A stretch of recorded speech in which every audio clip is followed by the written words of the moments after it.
আপনারা জানেন এই মাসের 6 তারিখে একটা হত্যাকাণ্ডের ঘটনা ঘটে। মোহাম্মদ শুভ ইসলাম 20 বছরের একজন যুবক, তার লাশ পাওয়া যায় 7 তারিখ বিকালের দিকে। তো এটা একটা ক্লুলেস মার্ডার ছিল। আমরা মাত্র 14 থেকে 15 দিনের মধ্যে এই হত্যাকাণ্ডে মোট 4 জন জড়িত ছিল। তার মধ্যে আমরা 3 জনকে গ্রেপ্তার করি এবং 3 জনই আদালতে তাদের নিজেদেরকে সম্পৃক্ত করে স্বীকারোক্তিমূলক জবানবন্দি দিয়েছে। তো বাকি যে একজন আছে তাকে আমরা গ্রেপ্তারের অভিযান অব্যাহত রেখেছি। আমরা আপাতত তার নামটা বলতে চাচ্ছি না আমাদের গ্রেপ্তারের স্বার্থে। আর এই যে হত্যাকাণ্ড আমরা এখন পর্যন্ত যা জেনেছি আসামিদের স্বীকারোক্তি এবং তদন্তের মাধ্যমে যে এই 4 জন আসামি এবং যিনি ভিকটিম শুভ মিয়া, এরা 5 জনই একে অপরের বন্ধু। তারা একসাথে মূলত আড্ডা দিত, একসাথে চলাফেরা করত এবং ঘটনার দিন সন্ধ্যার পরে এই হত্যাকাণ্ডটি আমরা যতটুকু জেনেছি যে রাত 8টা থেকে 9টা এর মধ্যে সংঘটিত হয়। এই খিদিরপুর একটা এলাকা, এই সদর থানার মধ্যে আমাদের এই পিবি অফিস থেকে ফেয়ারলি 3 কিলোমিটার দূরে। তো এটা সদর থানার মধ্যে। আবার আসামিদের বাড়ি বা ভিকটিমের বাড়ি হলো মাধবদী, একজনের বাড়ি পলাশ।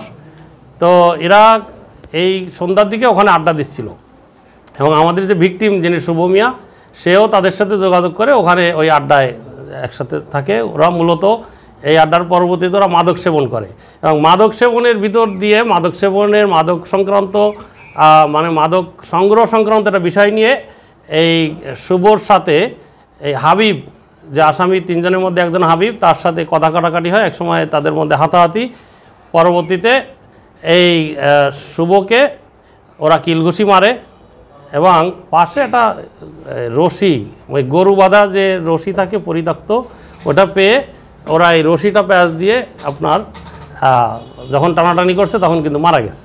যখন বুঝতে পারছে যে ও মারা গেছে তখন পাশেই ওই যে ডোবার মধ্যে তারা ফেলে দেয় আর রশিটা তার পাশে খালের মধ্যে ফেলে দেয়। খাল তো ওই যে আপনার বিএডিসির যে ওটা খুব ফ্লোয়িং স্রোত আছে, তা আমরা রশিটা ওটা উদ্ধার করার চেষ্টা করছি, ওটা পাই নাই।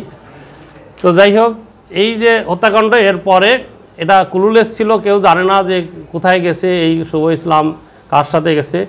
এটা আমরা আমাদের গোয়েন্দা নজরদারি এবং আমাদের যে তথ্য প্রযুক্তি এটা ব্যবহার করে আমরা গত 20 তারিখ এই মঙ্গলবার আমরা নারায়ণগঞ্জ থেকে 2 জনকে অ্যারেস্ট করি এবং বুধবারে চাঁদপুর থেকে একজনকে অ্যারেস্ট করি। এই মোট 3 জনই আদালতে তারা এই যে 164 সিআরপিসির 164 মোতাবেক নিজেদেরকে সম্পৃক্ত করে তারা জবানবন্দি দিয়েছে এবং আমরা দেখেছি যে 3 জনই যে বক্তব্য দিয়েছে একজনের বক্তব্যের সাথে আর একজনের বক্তব্যের যে সামঞ্জস্যতা এটা আমরা পেয়েছি।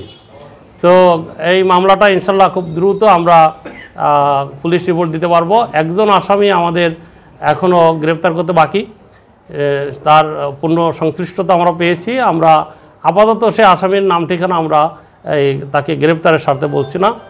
তো ইনশাল্লাহ আমরা খুব দ্রুত এই মামলার পুলিশ রিপোর্ট আমরা কোর্টে প্রেরণ করতে পারবো। সবাইকে ধন্যবাদ।